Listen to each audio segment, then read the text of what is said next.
Winless in 3 Premier League games, United host Arsenal and Fulham before travelling to Liverpool, after a match at Valencia in the coming fortnight. It is set to be a make-or-break 2 weeks for Mourinho, but will that actually be the case?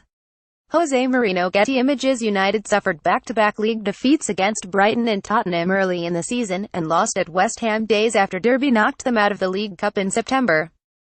A 3-1 loss to champions and rivals Manchester City followed in November, but key victories and moments have lifted United when Mourinho looked to be on the brink. Last-minute heroics from Alexis Sanchez and Marcus Rashford helped United to victories over Newcastle and Bournemouth, while the 2-1 comeback win at Juventus saw Mourinho back to his mischievous best. Video: Mourinho's most Jose wind-ups, the special one's back catalogue of infamous antics, but United have not kicked on since then, particularly in the league, and while the 2-2 draw at Southampton resulted in opposing manager Mark Hughes being given the boot, it has also left Mourinho as the next favourite to be sacked. The stats outline Mourinho's struggles so far this season. After 14 Premier League games, this is the first season Manchester United have had a negative goal difference in the Premier League, -1. The tally of 22 points is equal to 2013-14 season under David Moyes, one more than Mourinho's first season in 2016-17. They have conceded 23 goals, the most since 2001. Halves also 23. They have lost 4 matches, joint worst for United in Premier League era along with 2013-14 and 2001-02. It is not clear what it will actually take for United's hierarchy to decide Mourinho must go. The club are already 16 points behind leader City, and 8 off a top 4 spot. Mourinho backtracked on his comments that United needed a miracle to finish in the Champions League places, but he hardly sounded confident in his press conference ahead of Wednesday's clash against Arsenal, who were on a high after a 4-2 victory over Tottenham on Sunday.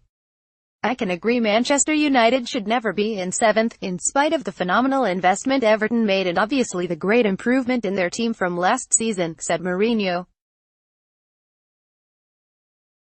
"But I don't think Everton is going to be in front of Manchester United by the end of the season. I think clearly everybody knows that there are 6 teams that should all of them stay in the first 6 positions. Everyone knows that 2 of these teams are staying outside the top 4. Last season it was Arsenal and Chelsea, and this season 2 of the 6 are going to stay outside of the top 4. Who is the best team of the 6? Who is the team with the most potential? Who is the team with the least potential? Who is the team that is performing better? Who is not performing so well? I think we will be around the questions and the answers, but I think in the end of the season top 6 will be done by the 6 we all know to have the responsibility to finish in the top 6. The bare facts of United post Sir Alex Ferguson tells you they have finished outside of the top 4 in 3 of the 5 seasons since their greatest manager left Old Trafford. It is becoming a norm for United, and may explain why United are yet to pull the trigger this season. Their reluctance is also evident by the fact Moyes was not dismissed until April during his doomed campaign in charge.